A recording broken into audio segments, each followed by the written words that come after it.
Muy buenos días, queridos alumnos, con el gusto y el placer de saludarlos nuevamente. Su amigo profesor José Eric Rodríguez Sánchez, con la explicación del tema del día de hoy, que lleva por título el absolutismo.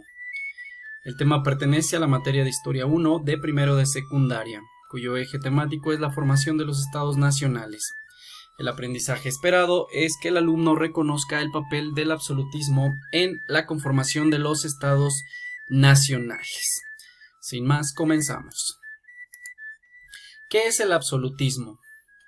Bueno, antes de describir qué es el absolutismo, tendríamos que explicar cuál fue la transición de los reinos a los estados nacionales.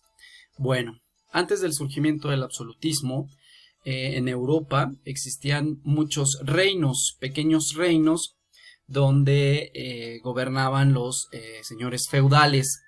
Sin embargo, ya para principios del siglo XVI, estos reinos poco a poco se fueron unificando en un solo reino, en torno a la figura del rey, de un solo rey.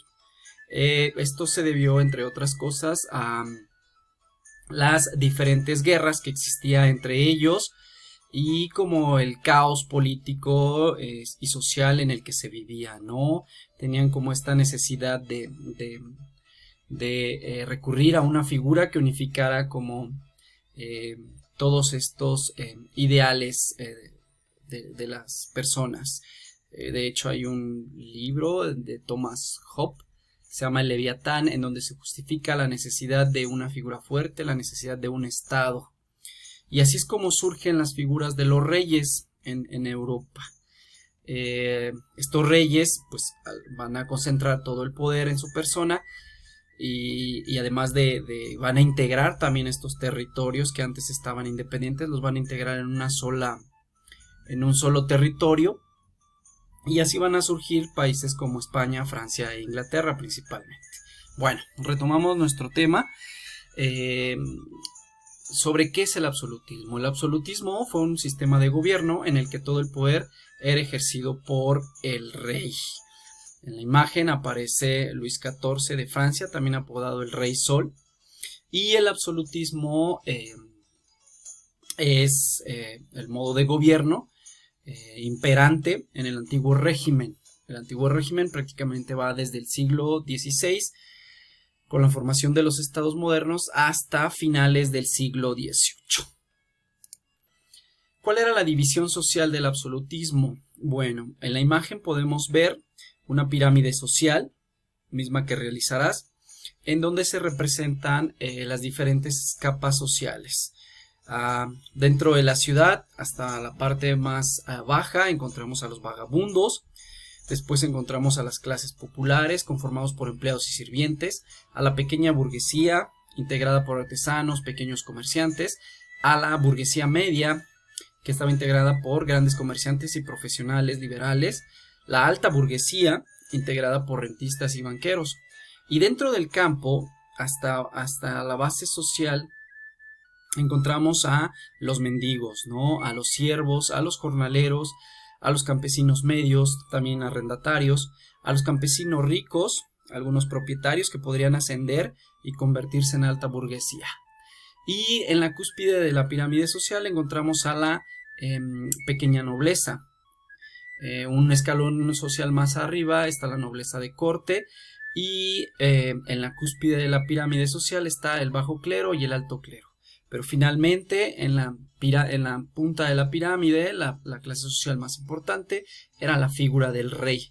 Por eso se llamaba absolutismo, porque prácticamente de aquí hacia abajo todas las clases sociales dependían de las decisiones que tomara el rey.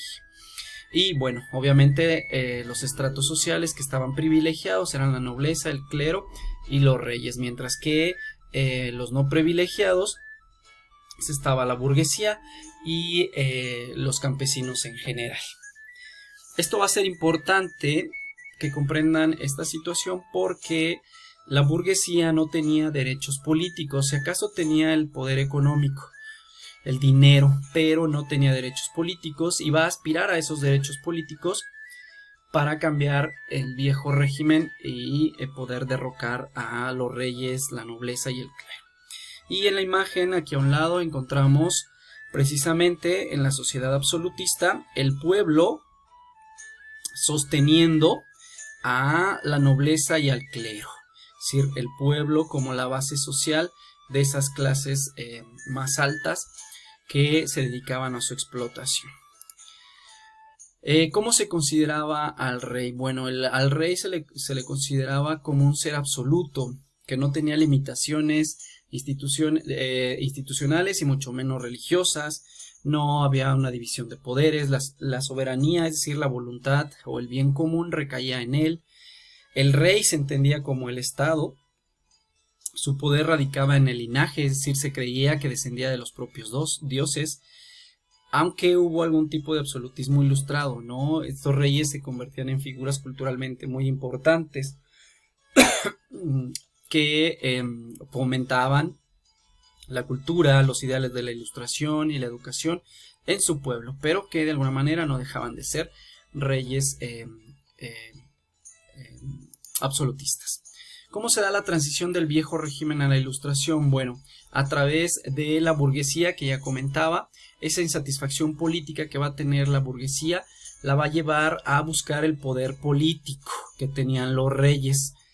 Y a partir de allí, para justificar esa aspiración política, se va a basar en los ideales de la libertad, la igualdad, la división de poderes, la soberanía del pueblo, emanados de las ideas de la ilustración, de pensadores como Rousseau,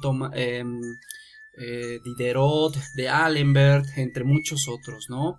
Que van a cuestionar la divinidad del poder.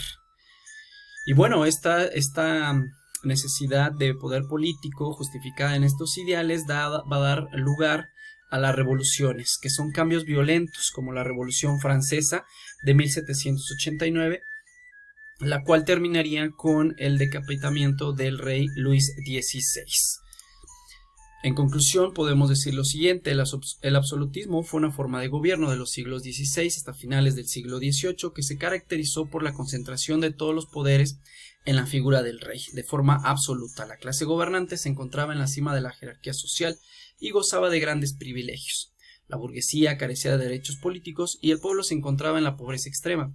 El fin del absolutismo fue producto de las aspiraciones políticas de la burguesía, las ideas de la ilustración y la miseria del pueblo, las cuales se reflejaron en revoluciones que transformaron la forma de organización política, económica, social y cultural de todo el mundo.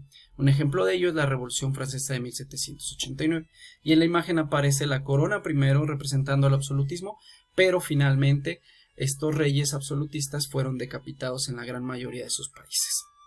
Y con ello termina la época llamada del absolutismo. Y aquí vemos una imagen que representa esta transición.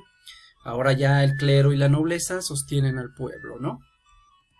Finalmente, para que refuerces los conocimientos de esta presentación, recuerda que solamente está indicado algunas partes importantes. Tú deberás ampliar la información con los contenidos de tu libro.